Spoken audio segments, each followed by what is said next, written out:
urmadim, chiqqani xilvat topolmay o'ltirib qon yig'ladim.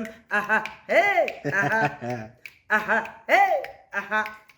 Chap qoshimni, o'ng qoshimni orasi bir qilcha bor. G'am bilan o'tgan umrni soyasi bir yilcha bor.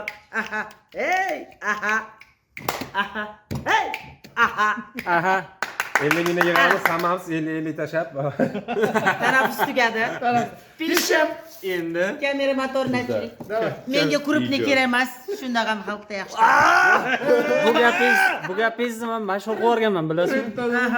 Bu gapingizni mashhur qilib o'rganman. Hamma milliy teatrda Kurupni yo'maq. Bugun syomkadamiz. O'zini yaxshi qiladi. Xosiyat Husonovani bu gaplari juda ham mashhur bo'lib ketgan. Butun o'zbek aktyorlari, aktrisalari bilishadi. Familiyangizga nima aloqasi bor? Bu gapni muallifi Xosiyat Husanova tarqatgan odam men bo'laman.